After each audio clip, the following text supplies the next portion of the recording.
Vector form of Coulomb's law, vector form बताया मैंने कि अगर ये Q1 है ये Q2 और इन दोनों के बीच का वेक्टर है R, तो जो फोर्स होगा on 2 due to 1 that is K Q1 Q2 R by R square, R cap by R square, या फिर आप लिख सकते हो K Q1 Q2 R vector by R cube.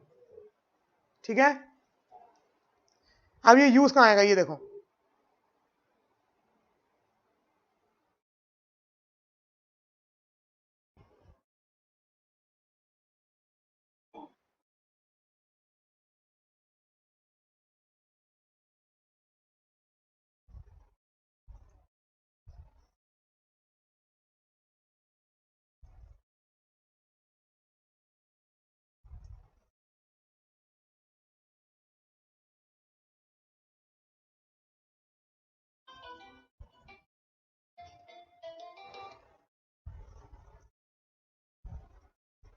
चलो अटेम्प्ट करो ये क्वेश्चन।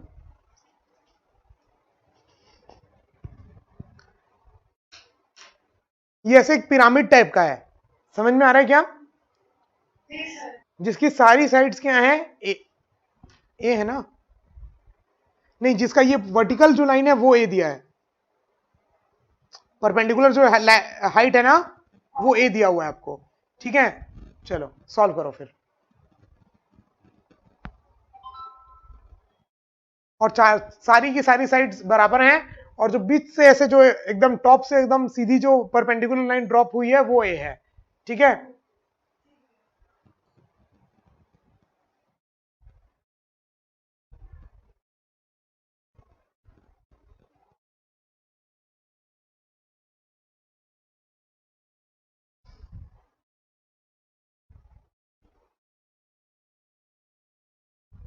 सबसे ऊपर वाले क्यू में फोर्स बताना है, बाकी सबके कारण।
क्या आएगा आपका?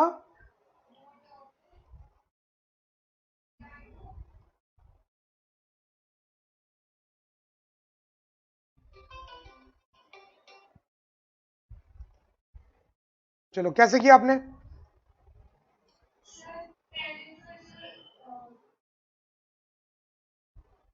बोलो।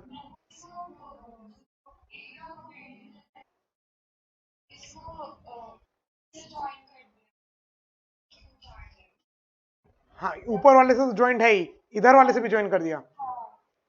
ठीक है, फिर क्यों?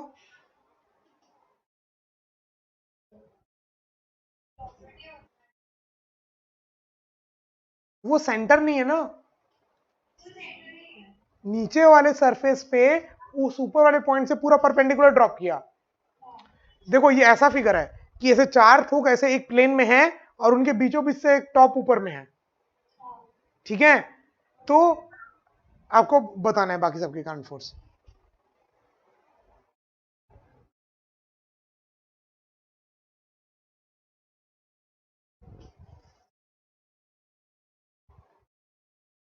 थ्री डी फिगर है, ऐसे चार इधर और एक ऊपर।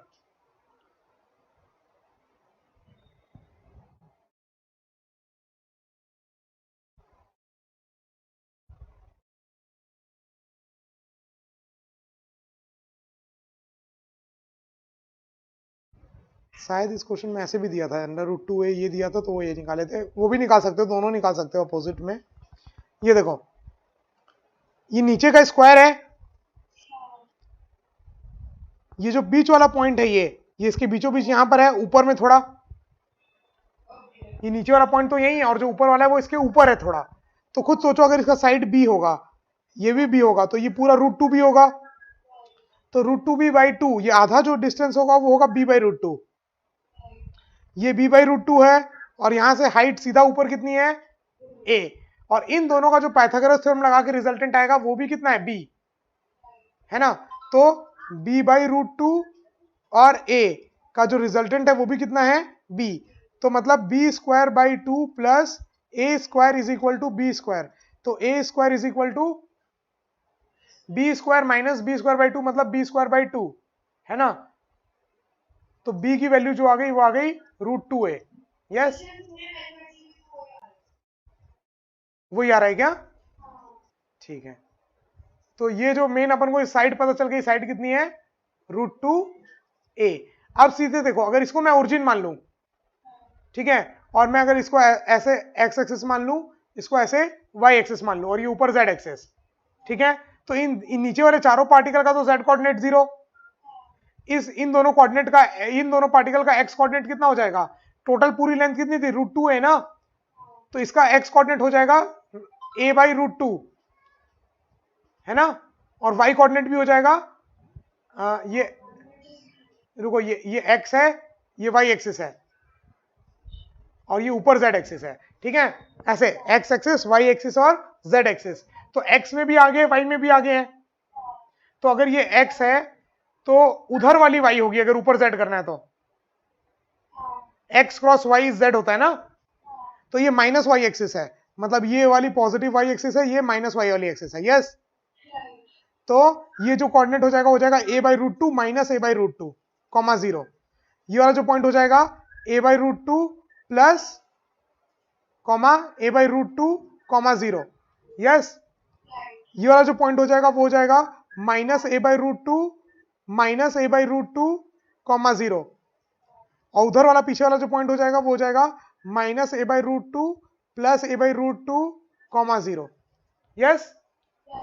और सबसे टॉप वाले पॉइंट का तो x और y दोनों 0, बस z कोऑर्डिनेट कितना है, a।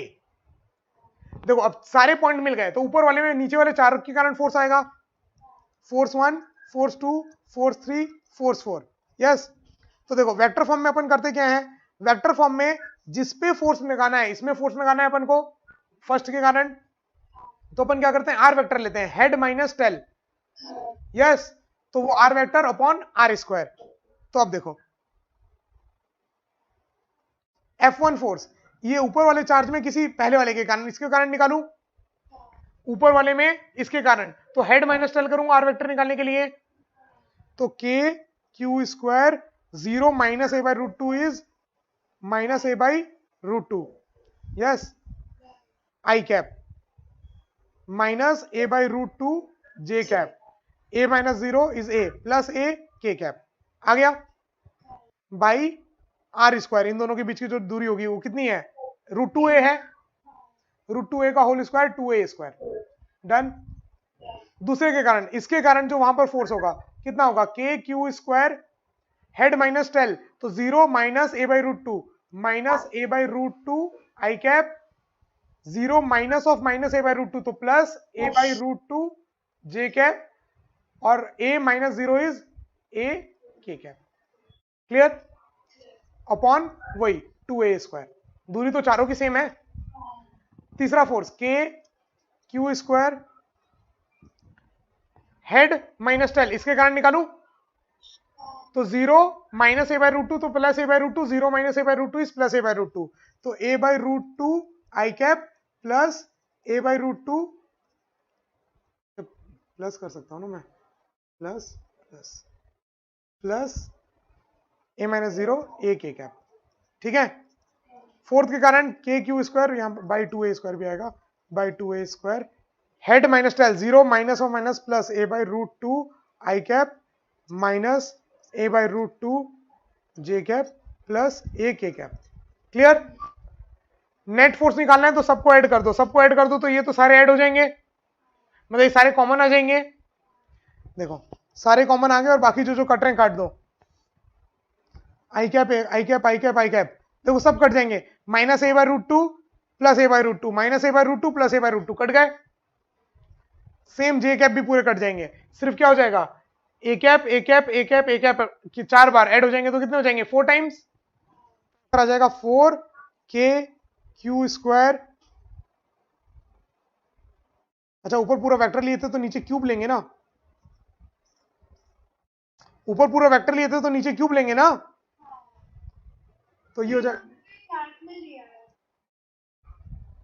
अपन ने कैप कहां, पूरा वेक्टर लिया ना। आई कैप तो डायरेक्शन बता रहा है लेकिन पूरा मैग्नीट्यूड के साथ लिया ना वेक्टर अपन ने, हेड माइनस टेल। तो नीचे पूरा रूट टू ए का होल क्यूब, यहां पर भी रूट टू ए का होल क्यूब, यहां पर भी रूट टू ए का होल क्यूब, तो यहां पर भी क्या जाएगा, रूट टू ए का होल क्यूब। ठीक है, तो root two into root two, two two cut गया, एक रूट टू नीचे बच गया, और के क्यू स्क्वायर है ये, के क्यू स्क्वायर बाई एक ए बच गया, तो एक ए कट जाएगा, तो 2 के Q square by root two A square, ये आंसर आएगा। ठीक है, बिना वेक्टर के आप कर ही नहीं सकते क्योंकि सबका एंगल इधर उधर कहीं आ रहा है ना, टेढ़ा मेढ़ा। एक का इधर, एक का इधर, एक का इधर और एक का इधर, चारों का रिजल्टेंट ऊपर आ रहा है नेट के डायरेक्शन में, के कैप में। आई कैप जे कैप तो पूरा कट गया। और आप सिमेट्रिक से भी बोल सकते हो, चारों पार्टिकल एकदम सिमेट्रिक हैं तो उन चारों के कारण सिर्फ सीधा सीधा ऊपर ही होगा नेट, और सीधा सीधा के कैप में आया, 2 के क्यू स्क्वायर अंडर रूट 2 ए स्क्वायर के कैप। ठीक है, मतलब जब भी 3D ऑब्जेक्ट हो तुरंत वेक्टर लगाना है, तुरंत दिमाग में आ जाना चाहिए, और उससे पहले वेक्टर लगाने की जरूरत नहीं है कभी भी। ठीक है क्या?